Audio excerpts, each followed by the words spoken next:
Hi, అందరికీ నమస్కారం.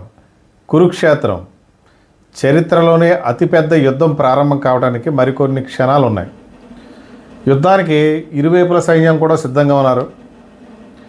రథాలు, యోధులు, మహావీరులు వీళ్ళందరూ కూడా సిద్ధంగా ఉన్నారు. అలాంటి సందర్భంలో దుర్యోధనుడు తన సైన్యానికి ఒక ముఖ్యమైన ఆదేశం ఇస్తున్న సందర్భంలో వచ్చినదే ఈ శ్లోకం నెంబర్ 11. శ్లోకం నెంబర్ 11 యొక్క అర్థం ఏంటంటే, మీరందరూ కూడా ప్రతి దశలో కలిసికట్టుగా ఉంటూ మీ స్థానాల్లో భీష్ముడిని రక్షించండి. ఇది శ్లోకం నెంబర్ 11 యొక్క అర్థం. ఇక్కడ దుర్యోధనుడు ఏం చెప్పాలనుకున్నాడంటే వాళ్ళందరికీ కూడా మన యొక్క సైన్యం కూడా పాండవుల సైన్యాన్ని చూస్తుంది. అక్కడ కూడా అందరూ మహాబలంగా ఉన్నారు.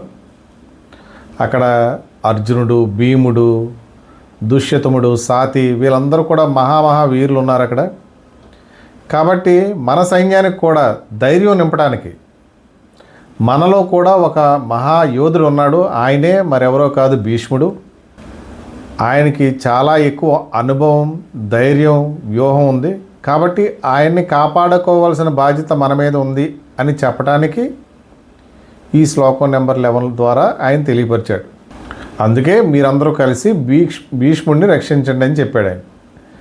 ఇదే సేమ్ మన జీవితంలో కూడా కన్వర్ట్ చేసుకుంటే, అంటే ఆఫీసులో అవ్వచ్చు, సంస్థలో అవ్వచ్చు, ఎక్కడైనా సరే మనకంటూ నాయకులు ఉంటారు కదా, లీడర్స్, వాళ్ళని కూడా కాపాడుకోవాల్సిన బాధ్యత మన మీద ఉంటుంది. వాళ్ళందరినీ కూడా కాపాడుకోవాల్సిన బాధ్యత మన మీద ఉంటుంది. ఎందువల్లంటే వాళ్ళు ఉన్నంత వరకు కూడా టీం ఎప్పుడు కూడా స్ట్రాంగ్గానే ఉంటుంది.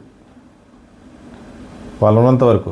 ఒకవేళ వాళ్ళ లేనప్పుడు మనలోని ధైర్యం, అంటే టీంలో ఉన్న ధైర్యం కోల్పోతారు.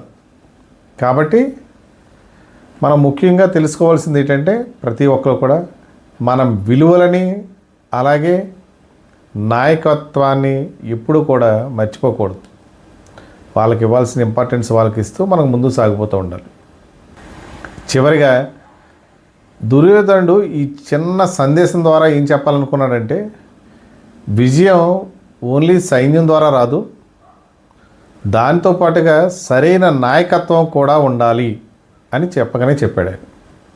ఇంతటితో ఈ శ్లోకం నెంబర్ 11 ముగిసింది. మీ అందరికీ కూడా నేను చెప్పింది అర్థమై ఉంటే సబ్స్క్రైబ్ చేసుకోండి. ఇంకా బాగా నచ్చితే షేర్ చేయండి. Thank you.